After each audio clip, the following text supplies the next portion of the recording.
एक नौजवान है, केरला से कहां हज करने के लिए जा रहे हैं। वो पूरी मीडिया पीछे है, फूल बरसा रहे हैं, जेसीबी के ऊपर चढ़कर फूल बरसा रहे हैं।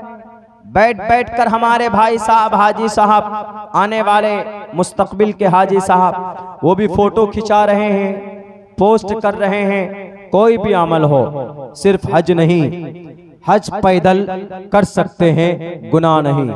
इसलिए कि हजरत आदम अलैहिस्सलाम को अल्लाह तबारक व तआला ने यहीं पर उतारा था। कहां?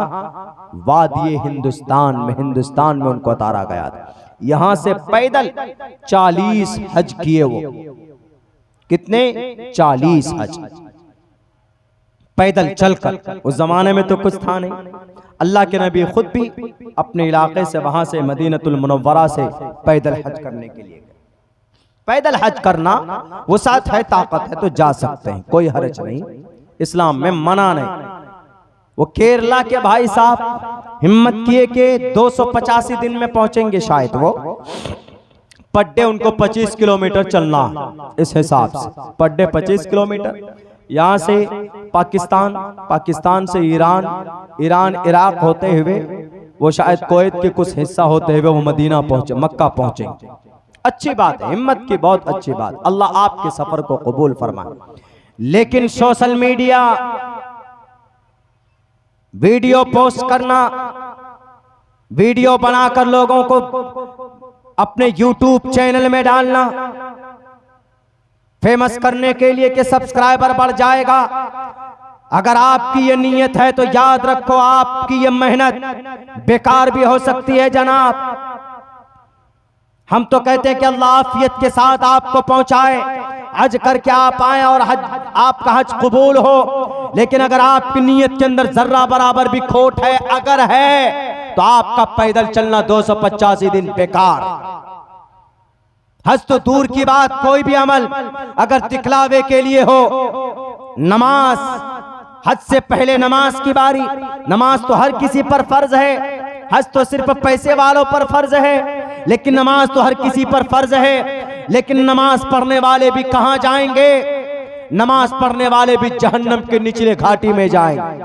वो कौन से नमाज पढ़ने वाले? फवैलुल लिल मुसल्लीन, जहन्नम का निचला तबका होगा मुसल्लीन, नमाज पढ़ने वालों के लिए। वो कौन से नमाज पढ़ने वाले?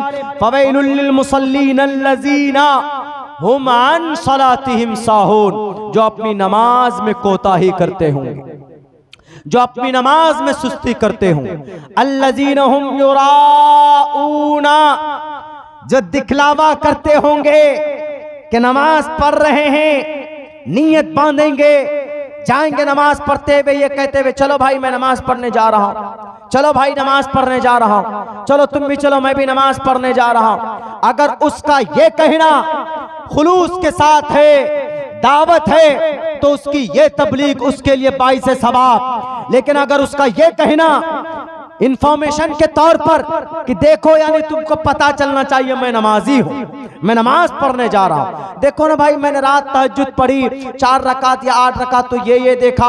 अगर ये खबर इसलिए दे रहा है कि लोग ये कहे कि मैं तहज्जुद गुजार हूं, तो उसका तहज्जुद उसके लिए वबाल जान बन सकता। रिया किसी भी चीज में जायज है। आपका दिखलावा, कहते हैं ना कि सबसे बड़े आलिम कल कयामत में बुलाए जाएंगे, पूछा जाएगा कि आपने जो सीखा, आपने जो पढ़ा, अमल क्या किया? कि जी कोई अमल नहीं किया, जहन्नम में डाल दिया जाए। एक बहुत बड़े शहीद को बुलाया जाए, आप शहीद हुए, हाँ या अल्लाह मैंने तो शहादत को हासिल किया है आपके रास्ते में, इसको भी जहन्नम में डाला। तुम कौन थे? मैं बहुत बड़ा सखी था, सखावत करता था, लुटाता था, इसको भी जहन्नम में डालो। क्यों? ये सखावत इसलिए करता था ताकि लोग इसको सखी कहें। रिया जायज नहीं है इस्लाम के अंदर, आपकी नेकियों को डुबा सकती, खत्म कर सकती। पैदल आप चल रहे हैं, बहुत अच्छी बात, आपके एक एक कदम पर स्वागतम, वेलकम, आपके एक एक कदम को अल्लाह कबूल करे। लेकिन शिहाब भाई साहब, अगर आपकी नीयत में आपके चैनल को डेवलप करना है, आपकी नीयत में अगर रिया है, आपकी नियमत में पता नहीं पागल हो गए लोग जनाब। मैंने तो शिहाब भाई को देख लिया, आपने किसी फरिश्ते को देख लिया, क्या आपको निजात का टिकट मिल गया उनसे? बिल्कुल नहीं। उनकी आफियत के लिए दुआ कीजिए, नमाजों में उनके लिए उनकी सेहत की दुआ कीजिए कि अल्लाह उनको मंजिल मकसूद तक पहुंचाए। उनकी पूरी टीम अगर यकीनन फेमस होना चाहते हैं वो, तो फिर उनका ये सफर, मैं 100 बार कहूंगा कि उनका ये सफर उनके लिए कोई कारआमद नहीं हो सकता। कोई भी अमल, नमाजी नमाज पढ़ता दिखलावा करता है तो नमाज पढ़ना 5 वक्त की बेकार। अगर कोई आदमी रोजा रखता है दिखावे के लिए कि देखो मैं रोजे से हूं यार, तो रोजा रखना उसके लिए बेकार हो जाता। कोई और दूसरा अमल करता है दिखलावे के लिए, बिल्कुल जायज नहीं है इस्लाम में। सिर्फ हज क्या, गए वो हिम्मत की है, कई मुल्कों से गुजरना होगा, कई मौसम को कवर करके उनको पार करके जाना होगा। हम तो उनके लिए उनकी सलामती की दुआ करते हैं और उनकी लिए अच्छा समझते हैं। लेकिन कुछ खबरें आ रही है इस तरह कि जो मुझे बोलना पड़ रहा। अब तो जनाब एक वावेला चल पड़ा है रेडी, वो महाराष्ट्र से एक बाबा जी खड़े हो गए, हम भी जा रहे हैं। कहाँ? मदीना। पैदल शुरू हो गए। एक और खड़ा हो गया, कहाँ जा रहे जी? मैं भी पैदल जा रहा हूँ मक्का। अजीब हो गया, उन्हें पता भी नहीं कि क्या क्या परमिशन लगता है, कितने देशों के वीजा लगते हैं, क्या क्या प्रूफ चाहिए। अब भारत के गवर्नमेंट से, यहाँ के अथॉरिटी से, बस जनाब बैग उठाया चलते। एक से पूछा गया कि बाबा जी आप भी जा रहे हैं वहां पे? बड़े बड़े बाल हैं शायद। हाँ मैं भी जा रहा हूँ। वीजा लिया आपने पाकिस्तान का? वीजा लिया आपने इराक का? वीजा लिया आपने ईरान का? नहीं, वीजा पीछे से आ जाएगा। बताइए, खुद चल पड़े, वीजा पीछे से आ जाएगा। वो भी वीजा को हाथ पैर हो गए, वो भी पीछे से आ जाएंगे कुत्ते। ये मजाक मत बनाइए। इस्लाम का जो भी काम करते हैं खुलूस के साथ कीजिए। तो मैं यहाँ पर कह रहा था मेरे नौजवानों, मेरे साथियों, कि अपनी जवानी को सही सिमत में इस्तेमाल कीजिए, अपनी जवानी को सही जगह पर इस्तेमाल कीजिए। अल्लाह तबारक व ताला को हासिल करना चाहते हैं, अल्लाह तबारक व ताला को पाना चाहते हैं, तो इस मुबारक महीने के अंदर अच्छा काम करने के बहुत सारी चीजें हैं, लेकिन 2 काम आपको कसरत से करना है। आपके पास ताकत है तो अपनी ताकत का इस्तेमाल कीजिए, अल्लाह की इबादत के लिए इस्तेमाल कीजिए। अब बताइए, आप शराब पीकर डांस करेंगे, पसीने निकलेंगे और कहेंगे कि हमने बहुत अच्छा काम किया, रास्ते ट्रैफिक को जाम कर देंगे। इस्लाम में किसी को भी तकलीफ देना जायज नहीं। इमाततुल अज़ान तरीक, तकलीफ दे चीजों को रास्ते से हटा देना। रवाहुल मुस्लिम। इमाततुल अज़ान तरीक रवाहुल मुस्लिम। तकलीफ दे चीजों को रास्ते से हटा देना अदना ईमान का हिस्सा माना जाता है। और ये कहा गया ईज़ाउल मुस्लिमी हरामुन हरामुन हरामुन, किसी मुसलमान को तकलीफ पहुंचाते हो तो हराम है, हराम है, हराम है।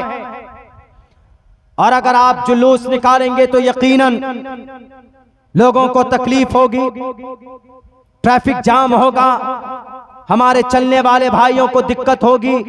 तो इससे इस्लाम का नाम नहीं, इस्लाम का नाम बदनाम होगा। इस्लाम की अच्छाई बदनाम, इस्लाम के अंदर जो पवित्रता, इस्लाम के अंदर जो सदाकत है, अदालत है, वो बदनाम होगा। अल्लाह ने आपको ताकत दी तो आप हासिल करो। पीएफआई के नौजवानों से आपको अल्लाह ने ताकत दी तो हासिल करो।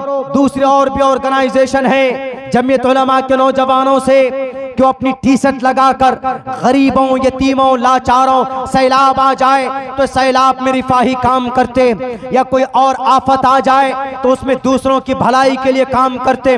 भूल जाइए कि सामने कोई हिंदू है कि कोई मुसलमान। अल्लाह ने आपको ईमान वाला बनाया।